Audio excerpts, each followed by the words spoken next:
தமிழ்நாடு நிதிநிலை அறிக்கை 2025-2026 எல்லாருக்கும் எல்லாம். டாஸ்மாகில் அமலாக்கத்துறை சோதனை நடத்தியது தொடர்பாக சென்னை தேனாம்பேட்டையில் உள்ள அண்ணா அறிவாலயத்தில் சட்டத்துறை அமைச்சர் ரகுபதி செய்தியாளர்களை சந்தித்து வருகிறார். அந்த காட்சி. நாங்கள் ஆட்சிக்கு வந்தால் மாற்றுக் கட்சிகள் ஆட்சி நடத்தும் மாநிலங்களில் அவர்களை நாங்கள் பழிவாங்க மாட்டோம் என்று அன்றைக்கு சொன்னார். ஆனால் அவர் சொன்னபடி நடந்துட்டு இந்த 2 லட்சம் ரூபாய் ஒவ்வொருத்தர் அக்கௌண்ட்ல போடுவோம்னார். அதெல்லாம் சொல்லி நடந்தாரா நடக்கலையாங்கிறது அடுத்தது. ஆனால் மாற்றுக் கட்சிகள் நடத்தும் ஆட்சிகள் நடத்தும் மாநிலங்களில் அவர்களை பழிவாங்க மாட்டோம் என்று சொன்னார். ஆனால் இந்த கடந்த 10 ஆண்டுகளிலே நாம் பார்த்து வருவது மாற்றுக் கட்சிகள் எங்கெங்கெல்லாம் ஆட்சி நடத்துகின்றனோ அங்கே அந்த ஆட்சியை மாற்றுவது, அந்த கட்சிகளை உடைப்பது போன்ற செயல்களைத்தான் இன்றைக்கு பாரதிய ஜனதா கட்சியினுடைய அரசு செய்து வருகிறது என்பதை நான் இங்கே குறிப்பிட்டு சொல்ல விரும்புகின்றேன். எனவே மாற்றுக் கட்சிகளை பழிவாங்குகின்ற மாட்டேன் என்று சொல்லிவிட்டு ஆட்சிக்கு வந்தவர் இன்றைக்கு மாற்றுக் கட்சிகள் ஆட்சி நடத்தும் மாநிலங்கள் மீதுதான் குறிவைத்து பழிவாங்கும் நடவடிக்கையை மேற்கொண்டு வருகிறார். அடுத்ததாக அதற்காக பழிவாங்குவதற்கு அவர் பயன்படுத்துகிற இது அடியாட்களாக தன்னுடைய இடியையும் அமலாக்கத்துறையை இன்றைக்கு பயன்படுத்தி கொண்டு அதன் மூலமாக பலரையும் அச்சுறுத்தி அங்கே யார் யாரெல்லாம் பாரதிய ஜனதா அமலாக்கத்துறையினுடைய வழக்குகளில் இருக்கிறார்களோ அவர்கள் பாரதிய ஜனதா கட்சியில் சேர்ந்து விட்டால் அவர்கள் புனிதர்கள் என்று ஆக்கிவிடுகிறார்கள். சேராதவர்கள் மீது பழிவாங்கும் நடவடிக்கை தொடர்ந்து கொண்டிருக்கின்றது.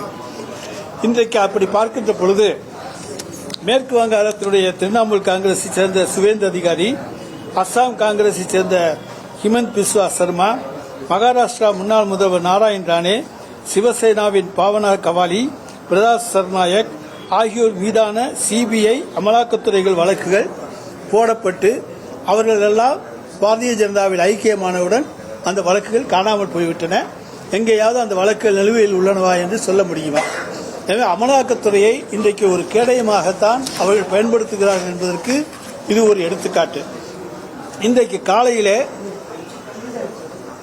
பாரதிய ஜனதா கட்சி சென்னையிலே ஒரு ஊர்வலம் நடத்த அனுமதி கேட்டு கிடைக்காத சூழ்நிலையிலே அதன் தலைவராக இருக்கக்கூடிய திரு அண்ணாமலை அவர்கள் மாண்புமிகு தமிழ்நாடு முதலமைச்சரை பற்றி தவறான ஒரு செய்தியை அவர் A1 குற்றவாளி என்று சொல்லியிருக்கின்றார். முழுக்க இது ஒரு சட்டவிரோதமான செயல். ஏன் இதை சொல்லுகிறோம் என்று சொன்னால், பல்வேறு வழக்குகளுக்கு காரணமாக இருந்த, அதாவது பாஜகவிலே இணைந்தால் சிபிஐ அமலாக்கத்துறை வழக்குகளை முடித்து வைக்கிறோம் என்று பாஜக பேரம் பேசியது ஆம் ஆத்மி கட்சியினுடைய டெல்லி முதல்வராக இருந்த மணீஷ் சிசோடியாவிடம். அவர் சேர மறுத்துவிட்டார். நீங்கள் ஏன் பாஜகவில் இணையக்கூடாது என்று செந்தில் பாலாஜியிடம் அமலாக்கத்துறை கேட்டது என்று நீதிமன்றத்திலேயே அவரது வழக்கறிஞர் கபில் சிபில் அதிர்ச்சி தகவலை சொன்னார். அதைப்போல இன்றைக்கு அமலாக்கத்துறையினுடைய பிடியிலிருந்து அவர்கள் எல்லாம் இன்றைக்கு நாம் முன்னே சொன்ன மேற்கு வங்காளத்திலிருந்து ஒரு 7-8 நபர்களை சொன்னேன் அல்லவா, அவர்கள் எல்லாம் பாரதிய ஜனதாவில் சேர்ந்தவுடன் புனிதர்கள் ஆகிவிட்டார்களா அல்லது அவர்களை காப்பாற்றியவர் முதல் குற்றவாளியாக கருதப்படுவாரா என்பதை நீங்கள் எண்ணி பார்த்தாக வேண்டும். அதேபோல அதானியினுடைய செல் நிறுவனத்திலே முதலீடு செய்யப்பட்டதில் 20,000 கோடி யாருக்கு சொந்தமானது, அந்த பணம் எங்கிருந்து வந்தது என அமலாக்கத்துறை ஏன் நடவடிக்கை எடுக்கவில்லை?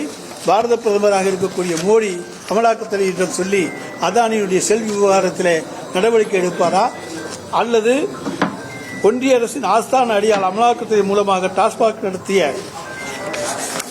இன்னும் சொல்ல போனமையானால் இன்றைக்கு நம்முடைய கர்நாடகாவிலே எடியூரப்பா பசவராஜ் பொம்மை அவர்களுடைய ஆட்சியிலே 40% கமிஷன் அரசு என்ற குற்றச்சாட்டு எழுந்தபோது சட்டவிரோத பணப்பரிமாற்றம் என்று சொல்லி மோடியினுடைய அமலாக்கத்துறை ஏன் நடவடிக்கை மேற்கொள்ளவில்லை? இப்படி இதற்கெல்லாம் காரணமாக இருந்தவர் என்கின்ற அடிப்படையிலே மோடியை நாங்கள் A1 என்று சொன்னால் அண்ணாமலை ஏற்றுக்கொள்வாரா? எனவேதான் இன்றைக்கு அமலாக்கத்துறையை ஒரு கருவியாக அவர்கள் பயன்படுத்திக் கொண்டிருக்கிறார்கள். 1000 கோடி ஊழல் என்று சொல்லுகிறார்கள். ரைடு நடந்து எத்தனை நாள் ஆகிவிட்டது? ஏதாவது ஆதாரம் காண்பித்திருக்கிறார்களா? ஆதாரம் இருக்கிறதா? எங்களுடைய அமைச்சர் செந்தில் பாலாஜி அதை தெளிவாக மறுத்திருக்கின்றார். எதையும் என்றாலும் நாங்கள் சந்திக்க தயார் என்று சொல்லியிருக்கின்றார்கள். டெல்லி பாணியிலே தமிழ்நாட்டிலே அரசியல் செய்து விடலாம் என்று பாரதிய ஜனதா கனவு கண்டு கொண்டிருக்கிறது. தமிழக மக்கள் விழிப்புணர்வு மிக்கவர்கள்.